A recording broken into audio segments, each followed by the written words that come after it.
Hi and welcome back to Cheeky Crypto, and today we're taking a look at the 5 things we wish we knew before getting into crypto.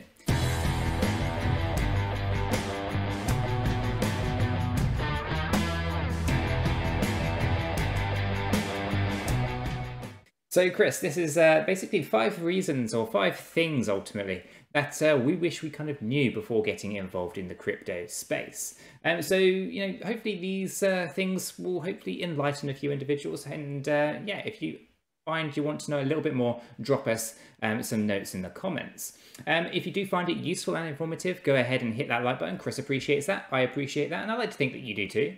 And of course, if you're new to the channel and you're not yet subscribed, do go ahead and subscribe. By subscribing, you'll be kept up to date with all the videos and live streams you here at Cheeky Crypto. Right, Chris, with all that said and done, shall we jump over to the desktop and yeah, kind of get into these 5 reasons, 5 things? Yeah, let's do it, Nick. Lots of new people in the space. Yeah, so this is an important one. Absolutely. So the very first thing, Chris, is all about staking, right? This is something that I wish I knew much earlier on. So when it comes to proof of stake and I guess, third generation blockchains, Chris, they have a nice way to earn passive incomes. And Cardano, which is the website that you see behind us here on the desktop, is ultimately one of those fantastic projects that allow for some passive income earnings. It's not the only one. There are plenty of them. There's Cardano, for example. There's One Harmony. There's Zilliqa. There's a load of third generation proof of stake blockchains that basically allow you to stake your crypto and earn a nice passive return on them. Those juicy rewards, as you say, Chris. Yeah, that's it. And yeah, I think part of the reason why we decided to put this one in was because we've been in crypto for some time. So it's one of those things that there are certain projects that perhaps you're not aware of having some of that staking available. There is quite a few these days. So yeah, it's nice to know about it. And I think the other thing is there's several different places, so it's nice to know where to go to find the best sort of bang for your buck, really. That's exactly it. And Cardano does a very good job at getting you good value for money. Not only are you investing in a absolute top-notch cryptocurrency, but that cryptocurrency is then working for you. Same can be said, Chris, for One Harmony, Zilliqa. Even Elrond has some good returns, right? And there's many different projects out there that do that. So definitely well worth paying attention to what delegating staking is. And we do think it's something that is well worth doing. And beyond that, Chris, it's something that I just wish I knew a little bit earlier on. I was, kind of just hodling all of my crypto and not actually doing much with it. But, ultimately delegating it and staking, it was the best thing to do, and I'm seeing some very nice returns on my investments now, and I still obviously have the original coins, so fantastic to get involved with. And I was going to say, some of the viewers that have been around for a while will know that I was literally bugging you on live streams to get, delegating. And, with all this said, we've actually set up a couple of pools ourselves, haven't we, Nick? So we've got the Cardano pool, so you can delegate with the ticker Cheek.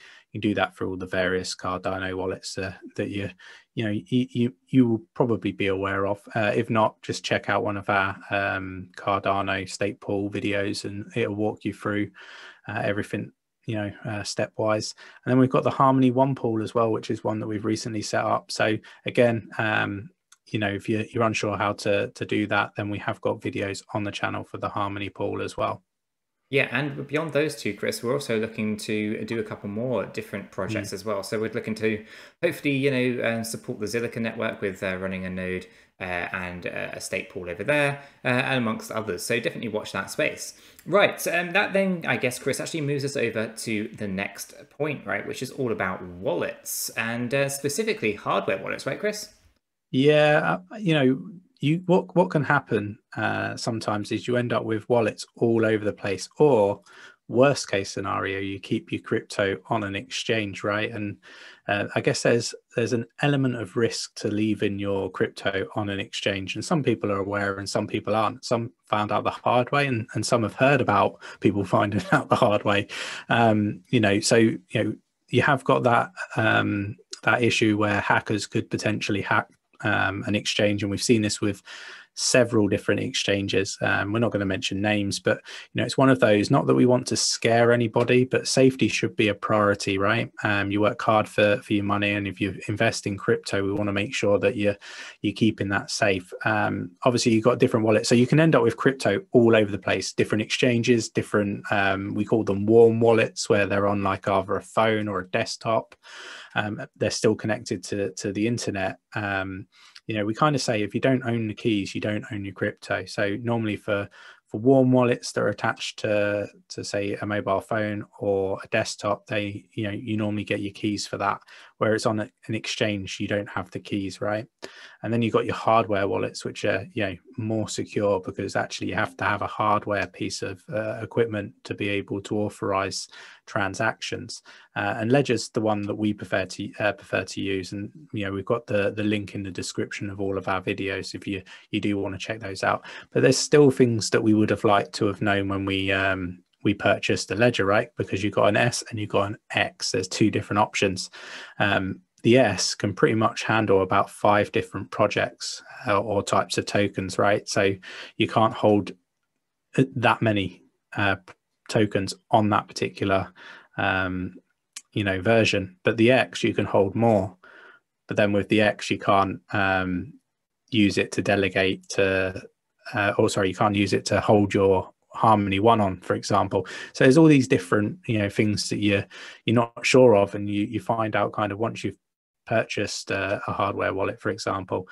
So we do say, if you're unsure, drop a comment below, and we will endeavor to get back to you. Absolutely. And there's a few other things, I guess, that's misconceptions with wallets and hardware wallets, and kind of everything wallet really related is there's this understanding that people think it actually holds the cryptocurrencies. And obviously, as you were just explaining, the hardware wallets there, Chris, and they don't hold the crypto asset itself. They holds the keys to the crypto asset. So think of it as more like the keys to a car. These wallets, they're called wallets, probably an incorrect term ultimately, but actually they hold the keys that give you access to your cryptocurrencies. So another misconception, that doesn't actually hold the crypto itself, it just holds the actual keys to allow you access to the cryptocurrencies. And that's why these hardware wallets are crucially important. It's almost like saying you're going to store all your passwords on a phone that's connected to the internet. If that phone gets hacked, all those passwords automatically are in the hands of the hacker, and you don't want that. So when you have a device like a Ledger, it disconnects from the internet, it's completely isolated, and it cannot be hacked in the same way. So it's just that extra layer of security, which is why we prefer the Ledger devices. But with that being said, Chris, let's move over to the third thing that you kind of wish we knew a little bit more about before getting into the crypto space, and that has to be the tribalism, right, Chris? Yeah, this is like a hot topic for me, and the reason why I wanted to know about it earlier is, in the past, early on, I was put off investing in certain projects. Just imagine me back in the day, long hair, much younger. No, I'm only joking, but back then, new to the space. And you read this stuff, and it's people just bad mouthing other projects, right? It put me off investing in them, and I wasn't in the space that I'm in today, where I do all this research and I look into the projects before I invest. Back then, it was like you kind of just listen to what people say, and you take people's steer that have got more experience in the space. At least you believe they've got more experience, and perhaps they haven't. Perhaps they're as new to the space as you, or perhaps they're just really passionate about a particular project. And passion's fine, but there is a line, I feel, and that line is where you start saying other projects aren't particularly good for whatever reason. And it's fair to put projects side by side if they got the same use case and stuff like that, or to say that you favor one over the other because of X or Y. But to just flatly say that a project is just no good or don't invest in it, I think's, I think it's terrible. And yeah, for me, the tribalism in this space is just horrendous, and it's not good for wanting it to become a mature market. And when you get new people in the space, that's good for everybody that's here already. So it should be a nurturing environment, and that's the part that really gets to me, I think. Yeah, I totally agree. There's so much FUD out there, and the narrative's changed quite a lot as well, right? Obviously, there's the Bitcoin maximalists. We all know those, and they have the opinion that one coin to rule them all, almost, right?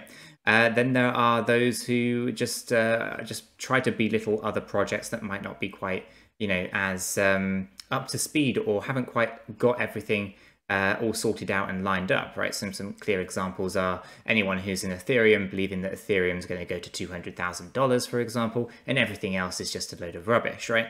And there's so much FUD and nonsense out there. It's really hard to kind of cut through it all. We just kind of wish the entire community would actually band together, because ultimately we're trying to make this whole entire crypto industry move further forward. And this tribalism just isn't going to help that narrative at all. We should be banding together and helping each other and trying to push each other further forward in the right way and not the wrong way.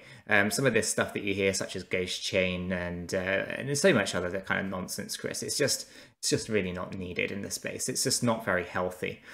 So hopefully, yeah, that will change in time as new people enter the space, and maybe some of these old folk, that kind of have been hanging around and believing in the old way of thinking, eventually they will maybe, change their opinions. But we never know. Things may always be this way. See, and if you're one of those people that, does this and says that a particular project is a rubbish project, for example, with no sort of like backing it up, and I see this an awful lot. Absolutely. So let's take a look at the next point, Chris, which is all about social media. So obviously social media is a key thing in terms of trying to get a little bit more, I guess, information out there, right? And it's fantastic to be able to have such vast social media networks that have, I guess, a diverse group of individuals. So despite all of that tribalism, Chris, there are some fantastic places to get their information, right? We obviously have places like Facebook, Twitter, YouTube, Telegram, and they're all fantastic sources of information, aren't they, Chris?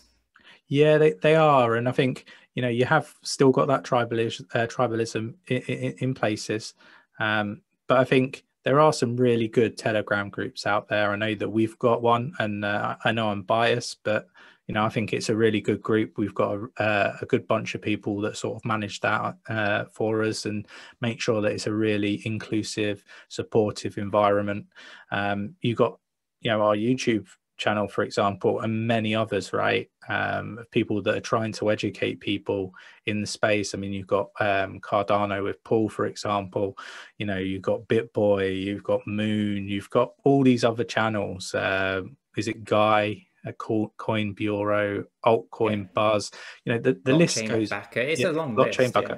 Yeah, exactly. And hopefully they don't mind us calling them out. I'm sure they'll be fine with that. But there's all this resource, and for me, just I guess it's a starting point. It's really important to go do your own research. There are people in this space, no names mentioned, that are paid to just shill coins.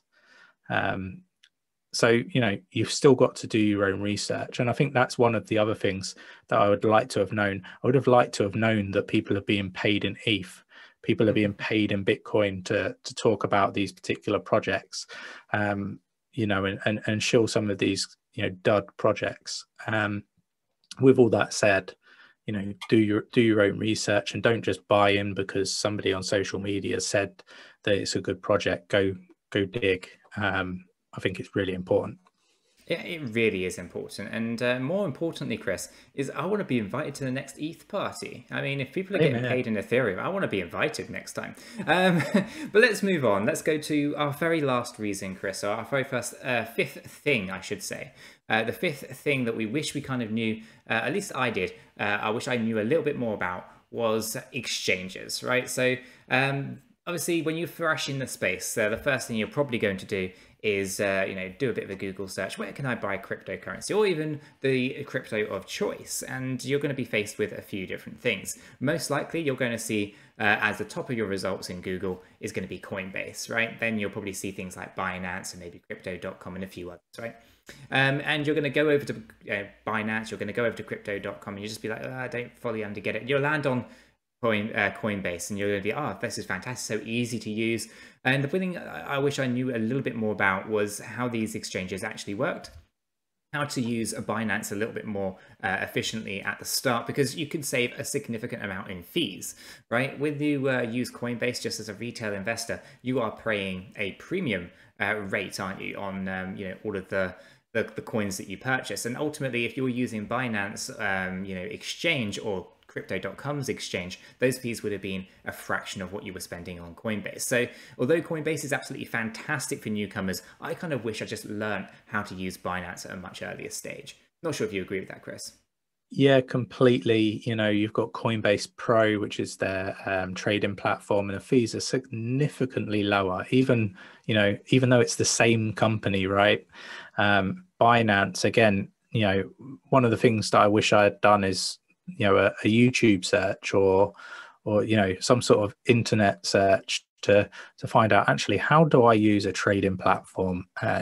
It's so simple when you know how, but looking at somewhere like Binance or Coinbase Pro or Bittrex, just to name a few, it can be a little bit overwhelming. And limited trade, market trade, what is all this stuff, and the pairing of the different cryptocurrencies to fiat and stuff like that. So all of this information is available.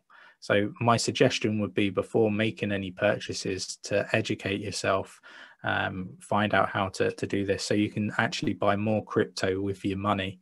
I think that's really important. There are other things about sending crypto to and from exchanges.